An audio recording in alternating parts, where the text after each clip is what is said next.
కొరడాతో కొట్టుకొని నిరసనట. కొరడాతో కొట్టుకుంటున్న అన్నామలై.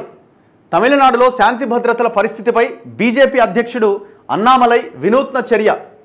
ఓ ఇంజనీరింగ్ విద్యార్థినిపై అత్యాచార ఘటనను నిరసిస్తూ కొరడాతో బాదుకున్న నేత. రాష్ట్రంలో డీఎంకే ప్రభుత్వాన్ని గద్దె దించే వరకు పాదరక్షలు ధరించబోనని శపథం. అంటే డిఎంకే నుంచి మీ పార్టీకి అధికారం వచ్చేదాకా చెప్పులేసుకోరా, లేకపోతే డిఎంకే నుంచి ఏ ప్రభుత్వం ఏర్పడ్డా మీకు ఓకేనా? అంటే ఏంది అసలు క్లారిటీ లేదు. సరే, ఎందుకు ఈయన కొరడాతో ఇది చేసుకున్నారని అంటే ఈ శాంతి భద్రతలు అదుపులో లేవు అని చెప్పి ఆవేదనతో ఈ పని చేసిండట. ఎక్కడుంది వార్త?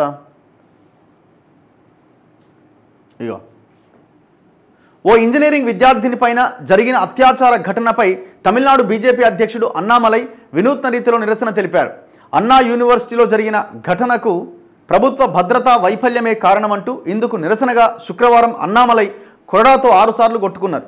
విద్యార్థినిపై జరిగిన అత్యాచార ఘటనను ఖండిస్తూ తాను 48 రోజుల పాటు వ్రతం ఆచరించి మురుగన్ ఆలయానికి వెళ్లి రాష్ట్రంలో మహిళలపై జరుగుతున్న వేధింపులు, అత్యాచారాల గురించి నివేదించబోతున్నట్లు గురువారం ఆయన ప్రకటించారు. తమిళనాడులో డీఎంకే ప్రభుత్వాన్ని గద్దె దించే వరకు తాను పాదరక్షలు అంటే చెప్పులు ధరించనని శపథం చేశారు. వ్రతంలో భాగంగా తన ఇంటి వద్దే 6 సార్లు కొరడాతో కొట్టుకుంటానన్నారు. ఆ ప్రకారం శుక్రవారం కోయంబత్తూరులో తన నివాసం ముందు చొక్కా లేకుండా పచ్చరంగు లుంగీ ధరించి నుదుటన విభూది రేఖలు దిద్దుకొని పార్టీ కార్యకర్తల సమక్షంలో కొరడాతో కొట్టుకున్నారు. ఆ సమయంలో ఆయన చుట్టూ చేరిన పార్టీ శ్రేణులు వెట్టివేల్ వీరవేల్ అంటూ పెద్ద ఎత్తున నినాదాలు చేశారు. తమిళ సాంప్రదాయంలో భాగమే. అన్నామలై విలేకరులతో మాట్లాడుతూ ఈ నిరసన తమిళ సంప్రదాయంలో భాగమే అని అన్నారు. బీజేపీ కార్యకర్తలెవరూ తనను అనుసరించరాదని విజ్ఞప్తి చేశారు.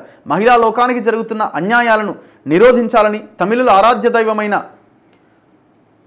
మురుగప్పెరుమాన్ను వేడుకోవడంలో భాగంగానే మండలంతో పాటు వ్రతం ఆచరిస్తున్నట్టుగా చెప్పారు.